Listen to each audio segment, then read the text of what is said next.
Most of the world's billionaires started with an education. Zhong Shanshan started with a halt. At the tender age of about 12, his family's position as intellectuals meant they were targeted during the political chaos. His education was abruptly cut short, forcing him to drop out of elementary or junior high school. This was not a choice for an enterprising youth, but a matter of survival. For the better part of a decade, he endured back-breaking, low-wage jobs, working as a construction worker, a bricklayer, and an apprentice carpenter. This period of intense manual labor, far from the polished halls of commerce, instilled in him a legendary resilience and a profound understanding of what it means to build something from the ground up, with his own hands.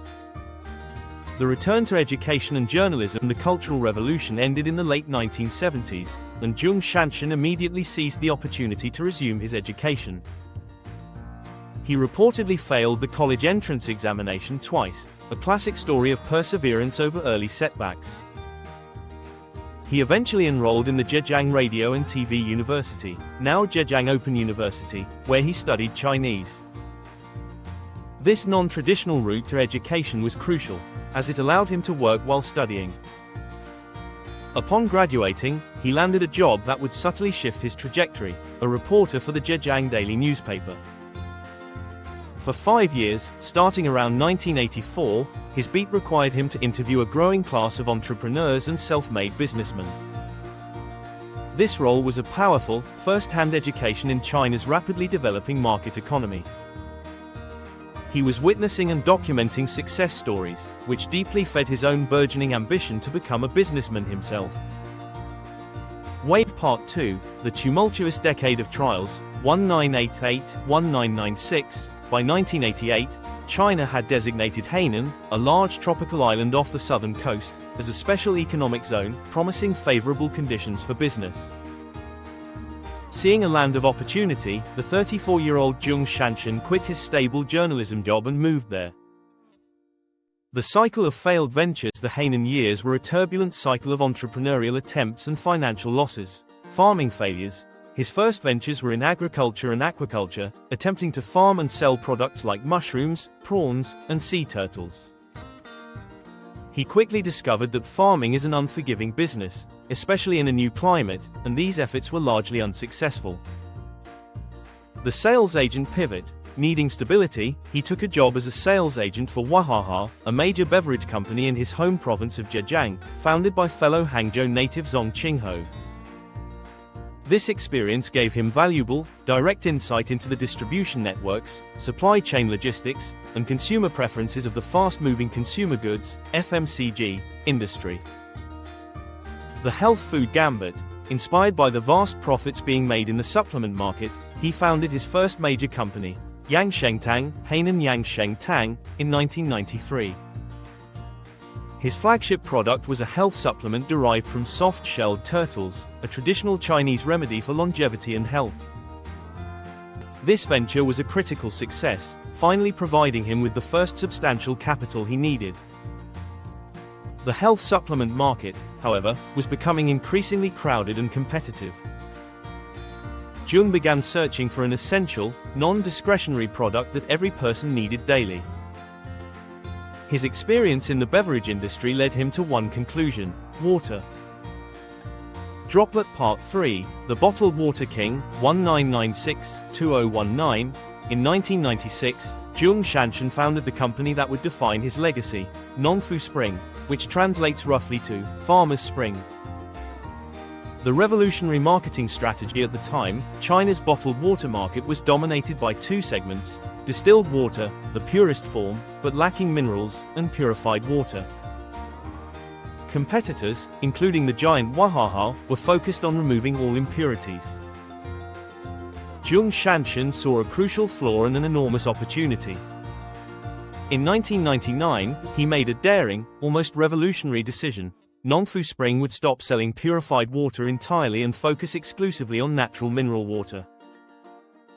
He launched a brilliant marketing campaign that positioned his water not just as clean, but as healthy and natural, contrasting it sharply with distilled water, which he called useless, because it lacked the essential trace elements.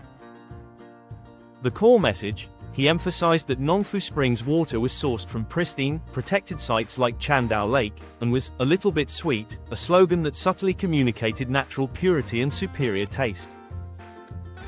The business moat: by aggressively acquiring and controlling the rights to natural water sources across China, he built a competitive moat that rivals could not easily cross.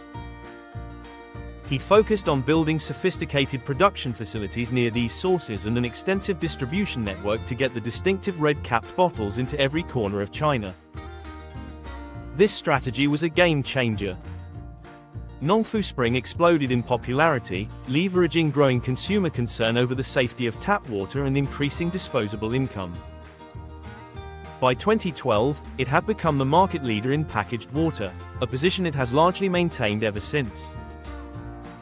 The strategic second pillar, healthcare. While building his beverage empire, Zhong Shanshan made a strategic move into a completely different, yet equally essential, industry: biopharmaceuticals.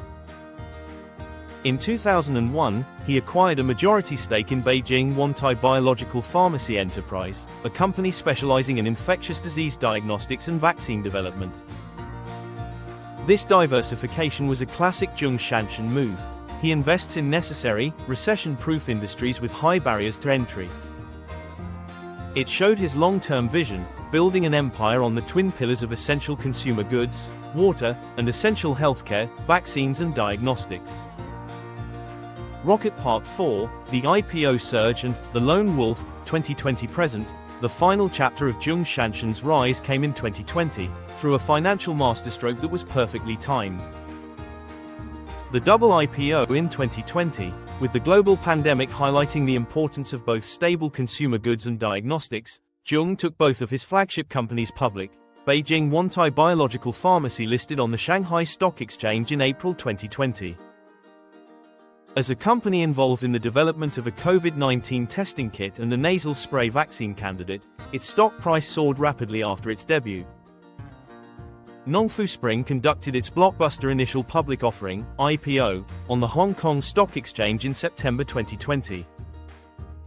The offering was hugely oversubscribed, and its share price surged by over 85% on its first day of trading.